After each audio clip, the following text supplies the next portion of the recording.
Avec les Jeux Olympiques ressurgit l'idée d'une équipe européenne pour renforcer une identité commune, mais un tel projet rencontrerait de nombreuses difficultés. À Paris, les mesures de sécurité pour les Jeux olympiques ont un impact sur les personnes issues des minorités. La boxeuse algérienne Imane Khelif répond aux critiques sur son genre, dont elle est la cible depuis sa victoire contre l'Italienne Angela Carini aux Jeux Olympiques de Paris.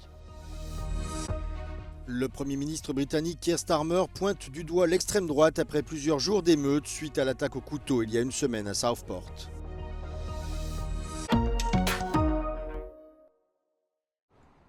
C'est un calcul qui n'a rien d'officiel. Additionnées les unes aux autres, les médailles européennes aux Jeux Olympiques feraient de l'Union l'équipe en tête des épreuves de Paris. L'idée d'une délégation unique refait surface régulièrement, mais cette option semble inenvisageable selon les règles du CIO, le Comité international olympique, qui refuse les autres drapeaux que ceux des comités nationaux olympiques. Et ça avait d'ailleurs été le cas, par exemple, à Tokyo en 2021 où, le représentant slovène avait demandé, à faire défiler, la délégation slovène avec un drapeau européen parce qu'ils avaient la ils étaient à la tête de la présidence, hein, de, l'Union européenne à ce moment-là. Ça avait été refusé par le CIO. Le sport a un rôle important dans le développement des identités puisqu'il met en scène un État, un drapeau, un hymne et suscite un engouement. L'Union a compris cet intérêt et développe depuis une dizaine d'années une diplomatie sportive. Elle encourage également les initiatives comme l'organisation conjointe de compétitions ou le développement du sport dans le cadre d'Erasmus+. Mais fonder une équipe commune n'est pas dans l'intérêt des 27, selon Carole Gomez. Alors là encore, c'est quelque chose qui, sur le papier serait très beau, d'un point de vue symbolique, serait, extrêmement intéressant, mais elle a, à mon sens, une limite, dans le sens où en réalité, le fait d'avoir une équipe européenne, obligerait à faire des sélections et des disqualifications au sein de l'ensemble des athlètes, de haut niveau européens. Et donc, par exemple, au lieu d'avoir un podium avec un Grec, un Espagnol, et un Slovène, on n'aurait en réalité qu'un seul représentant, de l'Union européenne. D'autres initiatives sont possibles pour ancrer l'identité européenne à travers le sport. Le drapeau de l'Union a été projeté lors de la cérémonie d'ouverture à Paris.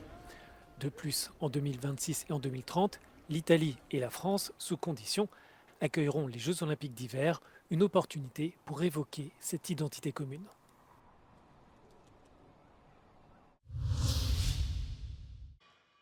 Afin de sécuriser les Jeux olympiques de Paris 2024, près de 155 mesures individuelles de contrôle administratif et de surveillance ont été prises à l'encontre d'individus jugés dangereux.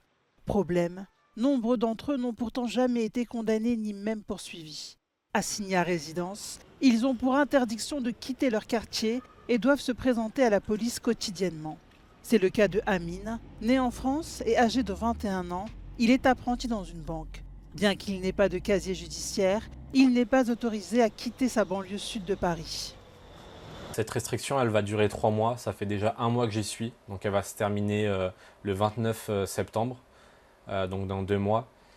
Très honnêtement, cette restriction, elle m'atteint directement sur ma santé mentale.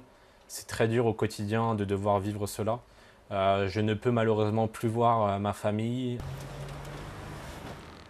Amine a été signalé à la police après avoir posté une vidéo TikTok où il se mettait en scène devant la tour Eiffel illuminée aux couleurs d'Israël à la suite des attentats du 7 octobre. Portant un maillot du club de football chilien, le Deportivo Palestino. Son identité a également été usurpée sur les réseaux sociaux, notamment sur une publication faisant l'apologie du terrorisme. Il apparaît que les personnes visées par ces mesures sécuritaires sont pour la plupart issues des minorités, en particulier des anciennes colonies françaises. Le ministre de l'Intérieur, Gérald Darmanin, se défend. Pour lui, les minorités ne sont pas montrées du doigt. Il a précisé que les personnes soupçonnées d'extrémisme de gauche ou de droite étaient également surveillées.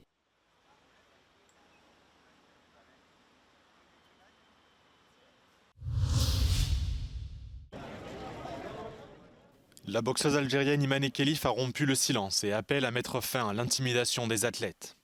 La sportive est la cible de critiques virulentes depuis son combat contre la boxeuse italienne Angela Carini aux Jeux Olympiques de Paris.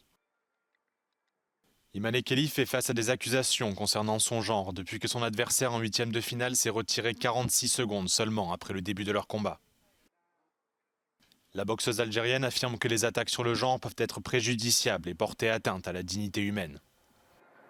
أنا نوجه رسالتي لكامل شعوب العالم أنهم يكونوا متمسكين بالمبادئ الأولمبية حسب الميثاق الأولمبي والابتعاد عن التنمر على جميع الرياضيين لأنه هذا الشيء يأثر ويأثر كثير وكثير قادر يدمر ناس حتى يقتل تفكير وذهن ناس ويفرق شعوب.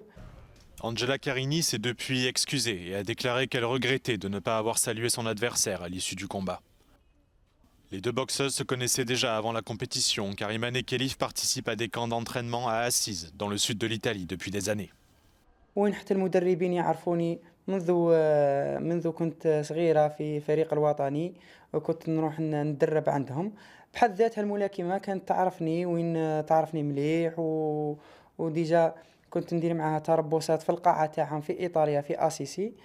استغلوا هذه الحملة الإعلامية ضدي باش يأثروا عليا. La boxeuse algérienne a remercié le comité international olympique pour son soutien pendant la polémique qui a suivi son admission au JO de Paris. La sportive a clairement indiqué qu'elle ferait tout pour remporter la première médaille d'or olympique de l'Algérie en boxe féminine, malgré les accusations dont elle est la cible.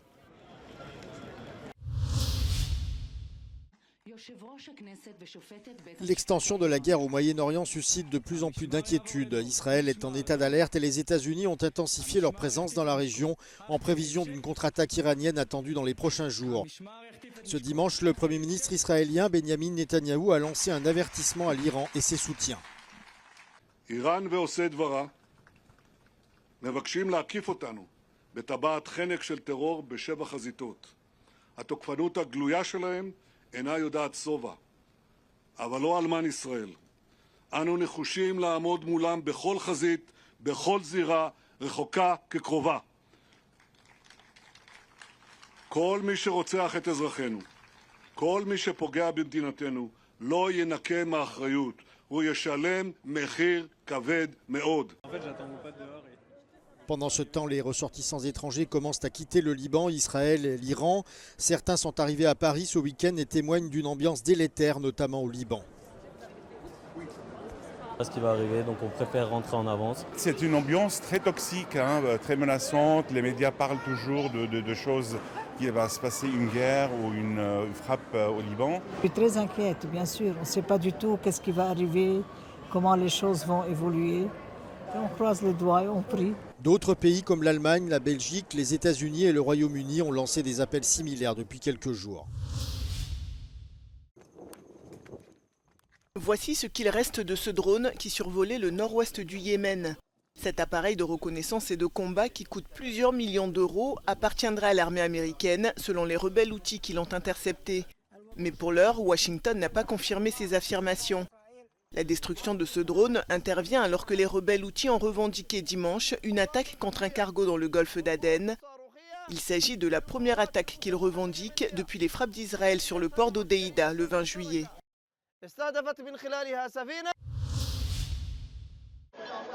Au Royaume-Uni, les émeutes se poursuivent une semaine après l'attaque au couteau qui a coûté la vie à 3 enfants à Southport, une ville située dans le nord-ouest de l'Angleterre. Plutôt silencieux depuis, le Premier ministre Keir Starmer n'a pas mâché ses mots lors d'un discours à la nation et accusé les principaux responsables de l'aggravation de la situation, soulignant leur rôle dans l'escalade des tensions et des violences.